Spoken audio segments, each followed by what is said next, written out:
बाद पहली सरकार में उप प्रधानमंत्री और गृह मंत्री श्रद्धेय लौह पुरुष सरदार वल्लभ भाई पटेल, जिनकी 31 अक्टूबर को 150वीं जयंती, उनके सम्मान में हमारे देश में प्रत्येक नागरिक जाने उनके कार्यों को, हर भारतीय को पता हो कि उन्होंने इस देश के लिए क्या किया। 31 अक्टूबर से लेकर 26 नवंबर संविधान दिवस तक एकता पद यात्राएं निकाली जा रही हैं।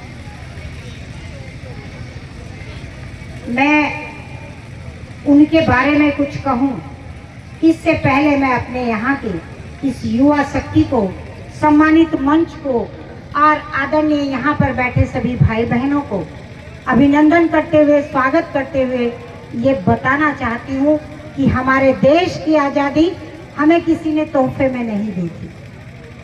ये शहीदों की नींव पर खड़ी आज़ादी है। इसमें मात्र स्वतंत्रता सेनानी ही बलिदान नहीं हुए। 1947 का जो मेरी भारत माता के दोनों हाथों को एक अलग कर दिया गया, अखंड भारत का विभाजन किया, उसमें होने वाला वो आम नागरिक का कत्लेआम जो आज भी आंखों से नहीं जाता। मेरी माँ बहनों की लुटती इज्जत, जाते प्राण, अबोध बच्चों का भी हत्या कर देना, ये आसान नहीं था इस देश के लिए। हमने उसे झेला। इसी धरती ने सरदार भगत सिंह दिया, जिसने युवावस्था में ही अपने देश की स्वतंत्रता के लिए अपने को बलिदान कर दिया। हम कैसे भूल सकते हैं अपनी आजादी की कीमत। हमारा तो जलियांवाला बाग आज भी गवाही देता है कि कैसे इस देश ने कितना अत्याचार सहा, और इसके बावजूद भी अंग्रेजों ने भारत को एक राष्ट्र का दर्जा नहीं दिया, अनेक राज्यों का समूह कहकर छोड़ दिया। मैं नमन करना चाहूंगी सरदार वल्लभ भाई पटेल को। छोटी बड़ी लगभग 565 रियासतें उनके हिस्से में आई और एकमात्र जम्मू कश्मीर हमारे प्रधानमंत्री जवाहरलाल नेहरू जी को एक करना था। जो सरदार वल्लभ भाई पटेल एकता, अखंडता और दृढ़ संकल्प का प्रतीक हैं, उन्होंने कोई खून खराबा नहीं। उन्होंने अपनी कूटनीति, रणनीति, अपनी दक्षता से इन 565 रियासतों को एक कर दिया।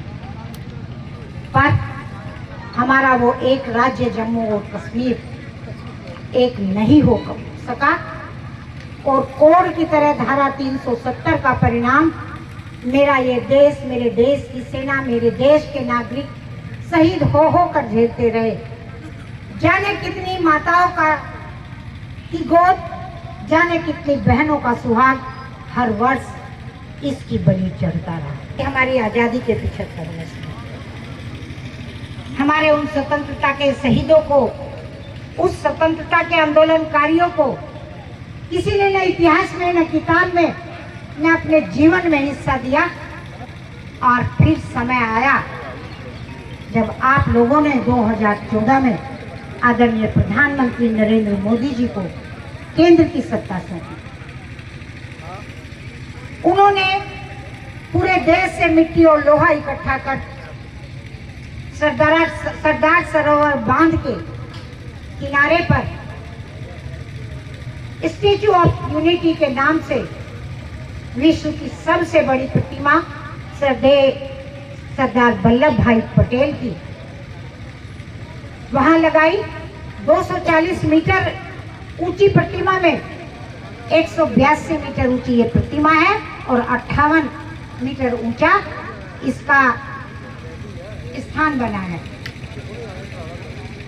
और उसके पीछे केवल और केवल एक उद्देश्य था, स्टैच्यू ऑफ यूनिटी को देख करके मेरा युवा, आने वाली पीढ़ियां ये संदेश लेंगी कि ये भारत की अखंडता, एकता और सारे बात छोड़ करके इस राष्ट्र को आगे बढ़ाना हम सब की जिम्मेदारी है। सरदार वल्लभ भाई पटेल ने अपने कार्यों से इस देश को आगे बढ़ाया। आगे बढ़ाने की जिम्मेदारी आने वाली युवा शक्ति की है और पीढ़ियों की। आदरणीय प्रधानमंत्री नरेंद्र मोदी जी ने उनके जन्म के दिन को एकता दिवस घोषित किया और अब रन फॉर यूनिटी के नाम से 31 अक्टूबर से जो 26 नवंबर तक पूरे देश में पदयात्राएं हो रही हैं, आज मेरे इस मोघा की पदयात्रा भी उसी का एक हिस्सा है। और ये पदयात्रा मात्र हमारे इकट्ठे झंडे लहराते हुए पैदल चलने की यात्रा नहीं है, सड़क पार करने की यात्रा नहीं है। ये हमारा संकल्प है इस देश की एकता, अखंडता, इस देश के विकास का, युवा शक्ति के आत्मनिर्भर होने का, अपने देश को आत्मनिर्भर बनाने का। और ये विश्वास है अपने नेतृत्व पर, अपने पुराने स्वतंत्रता सेनानियों पर, अपने श्रद्धेय वल्लभ भाई पटेल पर कि वो जिन्होंने इस देश को एक करके आगे बढ़ाया, उसकी रक्षा हम करेंगे और अपने देश की एकता, अखंडता और सुरक्षा को आंच नहीं आने देंगे। हम सब मिलकर निकल करके देश को ये संदेश देंगे, हम एक हैं, एक थे और एक रहेंगे। ना हमें क्षेत्रवाद प्रभावित करता है, ना हमें जातिवाद प्रभावित करता है, ना हमें भाषावाद प्रभावित करता है, ना हमें संप्रदायवाद प्रभावित करता है। आदरणीय प्रधानमंत्री नरेंद्र मोदी जी ने सरदार वल्लभ भाई पटेल से प्रेरणा लेकर के अपने इस देश के लिए अनेकों अनेक योजनाएं प्रारंभ की। एक भारत श्रेष्ठ भारत